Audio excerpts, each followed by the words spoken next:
नमस्कार। चलिए आज का वीडियो शुरू करते हैं मनोविज्ञान की परिभाषाओं से। रीट प्री और रीट मेन में ये मनोविज्ञान आप लोगों के लिए बहुत रामबाण साबित होगी। साथियों बहुत बढ़िया नोट्स हैं, 100% प्रश्न यहीं से आने वाले हैं। साथियों हो सकता है कि मैं थोड़ा सा ब्लैक दिख रहा हूँ, लेकिन नोट्स आपको बढ़िया दिख रहे होंगे, इसलिए मैंने अपने आप को ब्लैक किया है और आपको नोट्स अच्छे से दिखाए हैं ताकि आप नोट्स लिख सको और पढ़ सको, समझ सको। ठीक है साथियों, चलिए आज हम लोग परिभाषा को देखते हैं। और ये परिभाषा जो है, इसी परिभाषा के साथ हम लोगों ने उस दिन का वीडियो यहां पर खत्म किया था और आज हम लोग यही परिभाषा को लेते हैं साथियों। चलिए मनोविज्ञान की जो परिभाषाएं हैं, इन मनोविज्ञान की परिभाषाओं को देखो, एक एक परिभाषा को हम देखेंगे। सबसे पहले जो परिभाषा है वो मन की परिभाषा है। मन क्या कहते हैं अपनी परिभाषा में? आधुनिक मनोविज्ञान का जो संबंध है वो व्यवहार की वैज्ञानिक खोज से है। मन ने कहा कि आधुनिक मनोविज्ञान का संबंध व्यवहारिक मनोविज्ञान की खोज से है या व्यवहार की वैज्ञानिक खोज से है। किसने कहा? मन ने कहा। मन ने क्या कहा?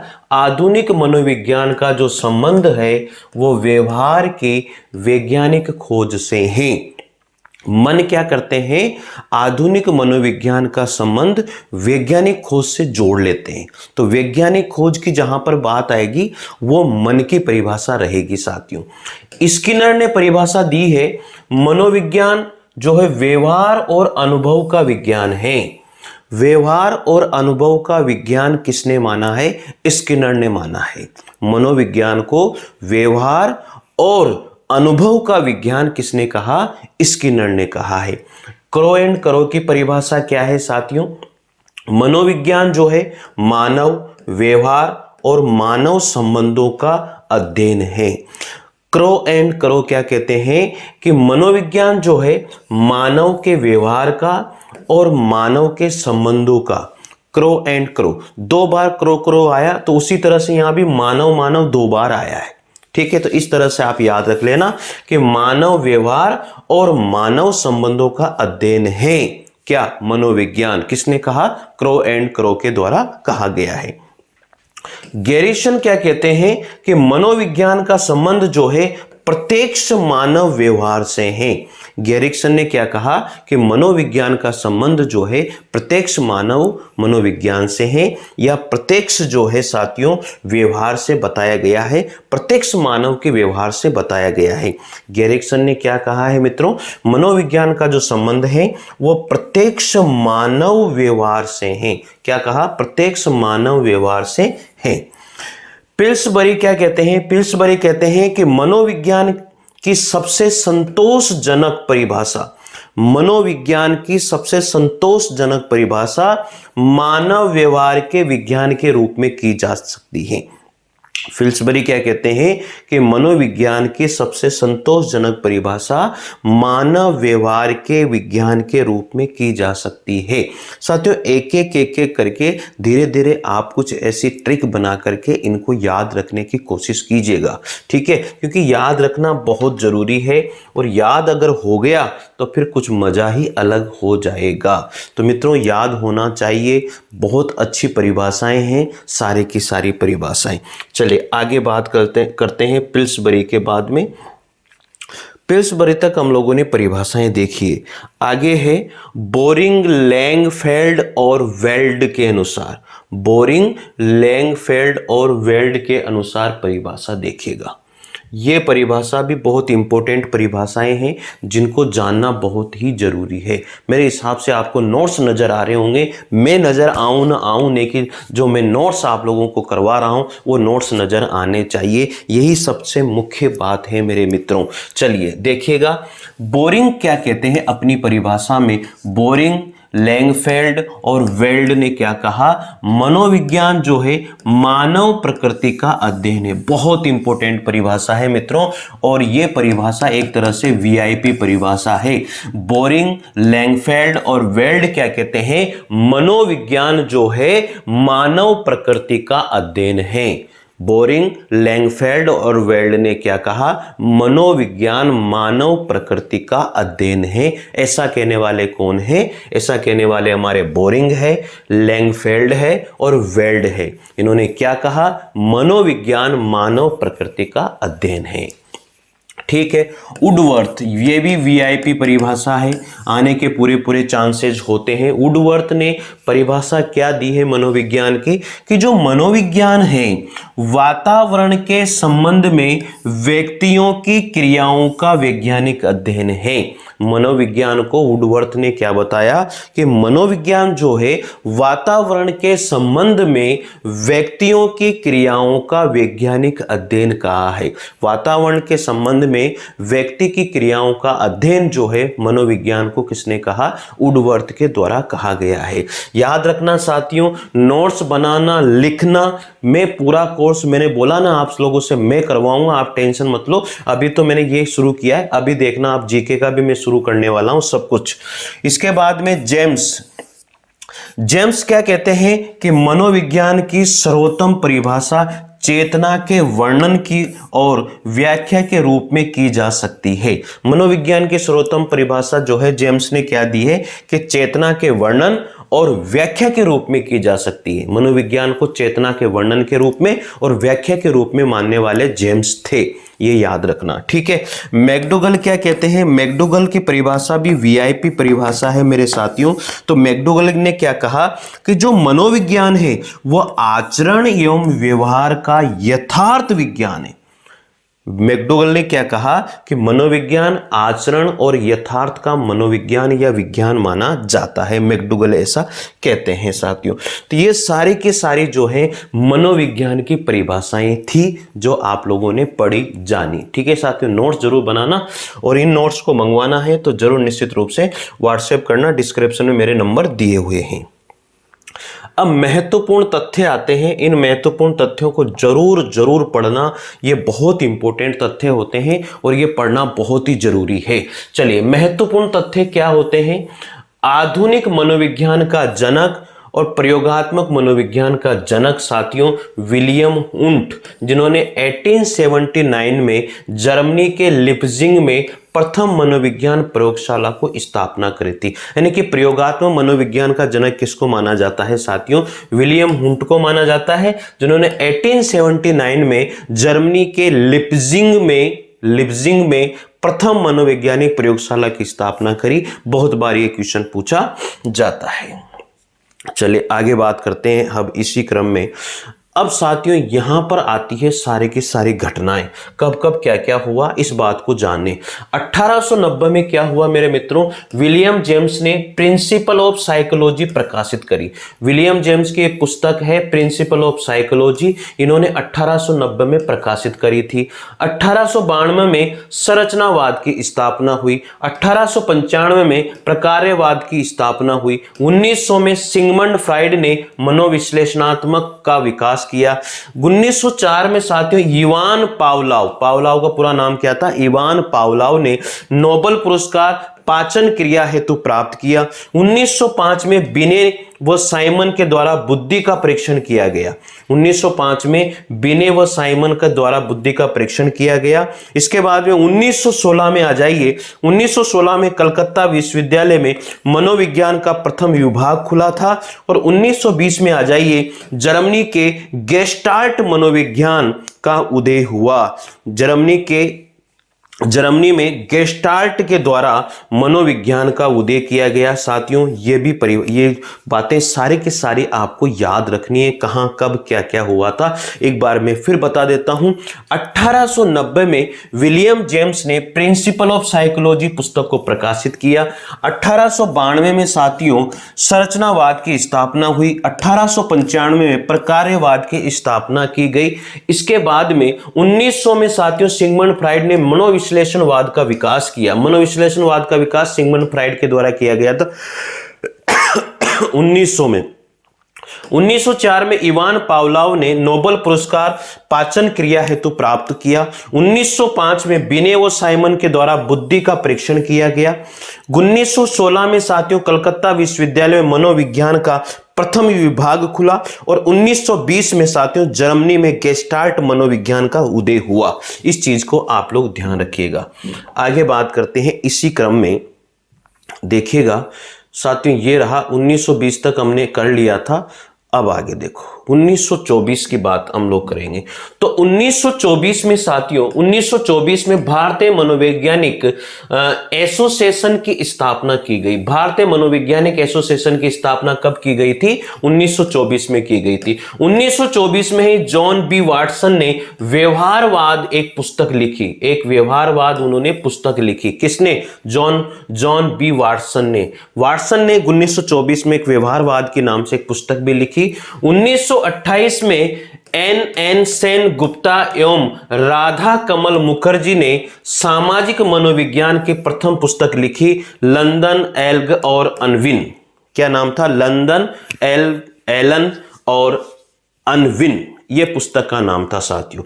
1951 में साथियों कार्ल रोजर्स ने रोगी की केंद्रित चिकित्सा प्रकाशित की। एक पुस्तक इनकी थी रोगी केंद्रित चिकित्सा, ठीक है, कार्ल रोजर्स ने 1951 में प्रकाशित करी। 1953 में बीएफ स्किनर जो थे उन्होंने साइंस एंड ह्यूमन बिहेवियर प्रकाशित। देखो स्किनर की पुस्तक थी science and human behaviour. Science and human behaviour पुस्तक जो है स्किनर ने 1953 में प्रकाशित करी थी। 1954 में साथियों क्या हुआ? इलाहाबाद में मनोविज्ञान की स्थापना की गई। 1954 में इलाहाबाद में एक मनोविज्ञान की स्थापना हुई। एक मनोविज्ञान की स्थापना जो है इलाहाबाद में भी की गई 1954 में। 1954 में ही साथियों मानवतावादी मनोवैज्ञानिक अब्राहम मैस्लो, देखो इसको देखते हैं क्या लिखा है इन्होंने। 1954 में साथियों मानवतावादी मनोवैज्ञानिक थे अब्राहम मैस्लो ने मोटिवेशन एंड पर्सनालिटी प्रकाशित करी। इनके द्वारा जो 1954 में साथियों मानवतावादी मनोवैज्ञानिक थे अब्राहम मैस्लो, उनके द्वारा साथियों मोटिवेशन एंड पर्सनालिटी जो है एक पुस्तक को इन्होंने प्रकाशित करवाया था साथियों। कौन थे वो? एक मानवतावादी मनोवैज्ञानिक। याद रखना अब्राहम मैस्लो कौन थे? अब्राहम मैस्लो एक मानवतावादी मनोवैज्ञानिक थे जिन्होंने 1954 में एक पुस्तक प्रकाशित करवाई थी साथियों। बहुत तगड़े नोट्स हैं, आप लिखिए पढ़िए साथियों। बस मैं तो इतना ही कर सकता हूं और तो क्या ही करूं यार, अब लिखना पढ़ना आपको ही पड़ेगा। भारत में मनोविज्ञान का विकास कैसे हुआ, समझने की कोशिश कीजिएगा। भारत में मनोविज्ञान का विकास कैसे हुआ यहां से देखते हैं। भारतीय मनोविज्ञान का आधुनिक काल जो है कलकत्ता विश्वविद्यालय के दर्शन शास्त्र विभाग में 1905 में प्रारंभ हुआ। भारत में मनोविज्ञान का जो आधुनिक काल है वो कलकत्ता विश्वविद्यालय के दर्शन शास्त्र विभाग में 1905 में प्रारंभ हुआ, जहां प्रायोगिक मनोविज्ञान का प्रथम पाठ्यक्रम आरंभ किया गया तथा प्रथम मनोवैज्ञानिक प्रयोगशाला की स्थापना हुई। तो भारत में सबसे पहले जो है 1905 में कलकत्ता विश्वविद्यालय में मनोविज्ञान के प्रथम प्रयोगशाला की स्थापना कहां पर की गई? भारत में पहली प्रयोगशाला, प्रथम मनोवैज्ञानिक प्रयोगशाला की स्थापना कलकत्ता विश्वविद्यालय में की गई थी 1915 में की गई थी, याद रखना साथियों। 1916 पे आ जाइए, कलकत्ता विश्वविद्यालय में प्रथम मनोविज्ञान विभाग की भी स्थापना की गई 1916 में। और 1938 में अनुप्रयुक्त मनोविज्ञान का विभाग प्रारंभ हुआ। अनुप्रयुक्त मनोविज्ञान का विभाग प्रारंभ हुआ था 1938 में कलकत्ता विश्वविद्यालय में। अब मनोविज्ञान की शाखाओं के बारे में बात करेंगे तो मनोविज्ञान की जितनी शाखाएं हैं उनके बारे में बात कर लेते हैं। कौन कौन सी शाखाएं हैं मनोविज्ञान की जो हमें पढ़नी चाहिए, जिनके बारे में हमें याद रखना बहुत ही जरूरी है। चलिए साथियों, मनोविज्ञान की जो शाखाएं हैं मुख्य रूप से दो भागों में मनोविज्ञान की शाखाओं को बांटा गया है। पहली है सैद्धांतिक, जिनको हम शुद्ध मनोविज्ञान कहते हैं, और एक है अनुप्रयुक्त मनोविज्ञान यानी कि अप्लाइड साइकोलॉजी। ठीक है, अप्लाइड साइकोलॉजी जिन्हें अनुप्रयुक्त मनोविज्ञान कहा जाता है। यहां से केवल ज्ञान ग्रहण करते हैं हम लोग। यहां से केवल क्या करते हैं, जो सैद्धांतिक और शुद्ध मनोविज्ञान माना है वहां से केवल हम ज्ञान ग्रहण करते हैं। तो ज्ञान ग्रहण करने वाली जो मनोविज्ञान की शाखाएं हैं, जो मनोविज्ञान की शाखाएं जहां से मात्र ज्ञान को ही ग्रहण किया जाता है, वो इस साइड लिखी हुई है। और सैद्धांतिक मनोविज्ञान के सिद्धांतों का विभिन्न विभिन्न क्षेत्रों में प्रयोग हम करते हैं। साथियों, मनोविज्ञान को पढ़ने के बाद में विभिन्न क्षेत्रों में मनोविज्ञान को हम प्रयुक्त करते हैं, तो वो अनुप्रयुक्त जो मनोविज्ञान है, वो जो शाखाएं हैं, वो इस साइड लिखी हुई है। चलिए हम लोग एक एक शाखा को देखते हैं, एक एक शाखा के बारे में बात करेंगे, कौन कौन सी शाखाएं आती है। अब ये देखिए, यहां पर दो तरह की शाखाएं थी, मैंने आपको भी बताया था कि एक तो सैद्धांतिक या शुद्ध मनोविज्ञान, जहां से केवल ज्ञान ग्रहण करते हैं, वो शाखाएं कौन कौन सी हैं। सामान्य मनोविज्ञान, असामान्य मनोविज्ञान, सामाजिक मनोविज्ञान, प्रायोगिक मनोविज्ञान, दैनिक मनोविज्ञान, दैहिक मनोविज्ञान, परा मनोविज्ञान, विकासात्मक मनोविज्ञान और बाल मनोविज्ञान। ये सारे के सारे मनोविज्ञान के शाखाएं किस में आती है, सैद्धांतिक या शुद्ध मनोविज्ञान में आती है। साथियों, ये क्वेश्चन पूछा जाता है कि ये मनोविज्ञान की शाखा है या नहीं है, इनमें से कौन मनोविज्ञान की शाखा है, इनमें से कौन सी मनोविज्ञान की शाखा नहीं है, इस तरह से क्वेश्चन पूछा जाता है। यहाँ ये पूछा जाता है कि ये शाखाएं इनमें से कौन सी शुद्ध मनोविज्ञान या सैद्धांतिक मनोविज्ञान शाखा मानी गई है, इस तरह का क्वेश्चन यहाँ से पूछा जाता है। एक है अनुप्रयुक्त मनोविज्ञान, है कि अप्लाइड साइकोलॉजी जिसे हम कहते हैं, जहां से मनोविज्ञान को पढ़ा जाता है और उसे हम लोग अप्लाइड करते हैं, जिसे हम लोग प्रयुक्त करते हैं, जिसे हम लोग काम में लेते हैं, ऐसी शाखाएं ये है। इसमें है नैदानिक मनोविज्ञान, दिख रहा होगा नैदानिक मनोविज्ञान। इसके बाद में साथियों नैदानिक मनोविज्ञान हो गई, औद्योगिक मनोविज्ञान, कानूनी मनोविज्ञान, मिलिट्री मनोविज्ञान, खेल मनोविज्ञान, उपभोक्ता मनोविज्ञान, फोरेंसिक मनोविज्ञान और शिक्षा मनोविज्ञान, जिसे हम एजुकेशन साइकोलॉजी कहते हैं और पढ़ते भी हैं। तो साथियों, इधर की शाखाएं जो है एक तरह से ज्ञान ग्रहण करने के लिए हैं, और ये शाखाएं जो है ज्ञान ग्रहण के साथ साथ अप्लाइड शाखा भी है।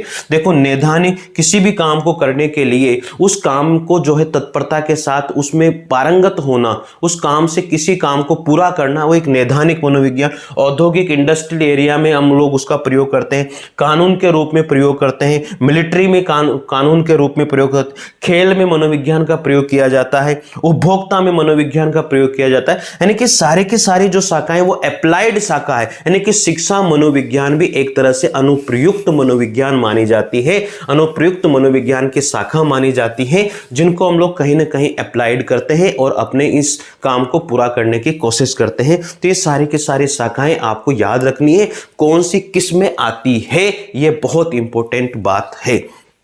चले आगे बढ़ते हैं इसी क्रम में। साथियों, आपको बढ़िया लगेंगे नोट्स, आप घबराओ मत हो, ठीक है। अब मनोविज्ञान का विकास, और मनोविज्ञान का विकास के साथ साथ उसके कौन कौन से संप्रदाय हैं और उसका इतिहास क्या क्या रहा है, बहुत इंपॉर्टेंट बात है, आप ध्यान दीजिएगा। मनोविज्ञान का प्रथम संप्रदाय संरचनावाद था। याद रखना, मनोविज्ञान का पहला संप्रदाय कौन था, संरचनावाद था, जो कि उंट और टिचनर के द्वारा स्थापित किया गया था। संरचनावाद जो संप्रदाय था उसको पारंगत, उसमें उसको लेकर के आने वाले कौन थे, उंट और टिचनर थे। संरचनावाद संप्रदाय की स्थापना किसके द्वारा की गई, या संरचनावाद संप्रदाय को किसने प्रयुक्त किया, उंट और टिचनर के द्वारा प्रयुक्त किया गया था। मनोविज्ञान का वैज्ञानिक काल 1879 से शुरू हुआ था। इसी वर्ष विलियम उंट ने जर्मनी के लिप्जिंग में पहली मनोवैज्ञानिक प्रयोगशाला की स्थापना करी थी और संरचनावाद के पश्चात कई स्कूल संप्रदायों का उदय भी हो गया था। साथियों, तो इन सभी संप्रदाय जिन्होंने इनको लेकर के आए, जिन्होंने इनकी संरचना प्रयुक्त करी, जिन्होंने इनको उदय किया, जिन्होंने इनका आविष्कार किया, जिन्होंने इनको आगे बढ़ाया, उन सभी को आपको ध्यान रखना है साथियों, ठीक है। रख लोगे भाई, कोई दिक्कत तो नहीं है। तो थोड़ा सा ये चीज आपको ध्यान रखनी है। चलिए हम लोग देखते हैं किस किसने कौन से संप्रदायवाद को दिया है। संरचनावाद की स्थापना किसने करी, उंट ऑफ टिचनर ने करी जर्मनी में। संरचनावाद संप्रदाय की स्थापना उंट ऑफ टिचनर के द्वारा की गई, कहां पर, जर्मनी में। गेस्टाल्टवाद की स्थापना मैक्स वर्दिमर के द्वारा जर्मनी में की गई। प्रकार्यवाद की स्थापना किसके द्वारा की गई, विलियम जेम्स ने, कहां पर, अमेरिका में करी। व्यवहारवाद की स्थापना किसने करी, वाटसन ने अमेरिका में करी है। मनोविश्लेषणात्मक मनोविज्ञान संप्रदाय की स्थापना सिगमंड फ्राइड के द्वारा की गई, ऑस्ट्रिया में, ठीक है। मानवतावादी मनोविज्ञान संप्रदाय की स्थापना अब्राहम मैस्लो के द्वारा की गई थी, अमेरिका में। याद हो जाएगा, एक बार फिर बताता हूं। संरचनावाद की स्थापना उंट ऑफ टिचनर के द्वारा जर्मनी में की गई। गेस्टाल्टवाद की स्थापना मैक्स वर्दिमर के द्वारा जर्मनी में की गई। प्रकार्यवाद की स्थापना विलियम जेम्स ने अमेरिका में करी। व्यवहारवाद की स्थापना जेम्स वाटसन के द्वारा अमेरिका में की गई। मनोविश्लेषणवाद की सिगमंड फ्राइड ने ऑस्ट्रिया में करी और मानवतावादी मनोविज्ञान संप्रदाय की स्थापना अब्राहम मैस्लो के द्वारा अमेरिका में की गई। बार बार पढ़ोगे तो याद ऑटोमेटिक हो जाएंगे। चलिए आगे बढ़ते हैं इसी क्रम में साथियों। ये रहे एक एक संप्रदाय के बारे में हम थोड़ी सी बातें करेंगे कि एक एक संप्रदाय को थोड़ा सा देखते हैं क्या क्या संप्रदाय में संरचनावाद कहो या अस्तित्ववाद कहो या अंतर्निरीक्षणवाद कहो साथियों। संरचनावाद या अस्तित्ववाद या अंतर्निरीक्षण ये प्रथम संप्रदाय था जो हुंट और टिचनर के द्वारा प्रकाशित किया गया। हुंट और टिचनर ने उत्पादित किया साथियों। तो प्रथम संप्रदाय रहा और इसके जो संप्रदक थे वो जो समर्थक थे हुंट और टिचनर के द्वारा रहा। हुंट के शिष्य थे टिचनर। टिचनर के द्वारा संरचनावाद स्कूल को कार्नेल विश्वविद्यालय में 1892 में प्रारंभ किया था। संरचनावाद के अनुसार मनोविज्ञान की विषय वस्तु चेतन अनुभूति की बात करता है। संरचनावाद में जो है मनोविज्ञान की जो विषय वस्तु रही है वो एक चेतन अनुभूति की बात यहाँ पर की गई है। चेतना से तात्पर्य उन सभी अनुभवों से था जो व्यक्ति में एक दिए हुए क्षण में उपस्थित होता है। टिचनर ने साथियों टिचनर ने चेतना के 3 तत्व बताए हैं। संवेदन, दूसरा है भाव या अनुराग और तीसरा है प्रतिमा या प्रतिबिंब। जो टिचनर थे उन्होंने चेतना के 3 तत्व बताए हैं। एक है संवेदन, दूसरा है भाव या अनुराग और तीसरा है प्रतिमा या प्रतिबिंब। तो ये याद रखना, टिचनर ने चेतना के कितने तत्व माने हैं? 3 माने हैं। ठीक है, हो जाएगा याद। चलिए आगे बढ़ते हैं, इसी क्रम में आगे बढ़ते हैं साथियों। तो आज हम लोग यहीं समाप्त करेंगे इसको। अब अगली क्लास आप लोगों के लिए होगी साइकोलॉजी की, उसमें नेक्स्ट जो भी होगा वो आपको बताया जाएगा और बहुत बढ़िया क्लासेज है। मैं आपको बता भी देता हूँ कि अगली क्लास में हम लोग साइकोलॉजी में क्या पढ़ने वाले हैं। तो अगली क्लास में जो साइकोलॉजी है उसके अंदर जो हम लोग रीट की साइकोलॉजी की बात जो कर रहे हैं साथियों, तो अगली क्लास के अंदर जो रीट में आता है उसको हम लोग पढ़ेंगे। आपको बता देता हूँ ताकि आपको पता भी रहेगा। हाँ, संप्रदाय चलेंगे। अभी तक हम लोगों ने एक संप्रदाय को पूरा किया है मनोविज्ञान का विकास में, संरचनावाद, अस्तित्ववाद और अंतर्निहितवाद। अगला संप्रदाय आएगा प्रकार्यवाद। ठीक है, उसके बाद में गेस्टाल्ट मनोविज्ञान। सारे संप्रदाय के बारे में हम लोग बात करेंगे। फिर बाल विकास यूनिट फर्स्ट शुरू हो जाएगी। ठीक है साथियों, तो आज हम लोग यहीं समाप्त करते हैं इस सेशन को और रोज क्लासेज आप लोगों के आती रहेगी रीड साइकोलॉजी की। तो साथियों अच्छा लगे निश्चित रूप से चैनल को सब्सक्राइब कीजिएगा, लाइक कीजिएगा, शेयर कीजिएगा और मित्रों जरूर से जरूर आप लोगों का कोर्स 100% पूरा होगा, विश्वास मानिएगा। ठीक है साथियों, थैंक यू, धन्यवाद।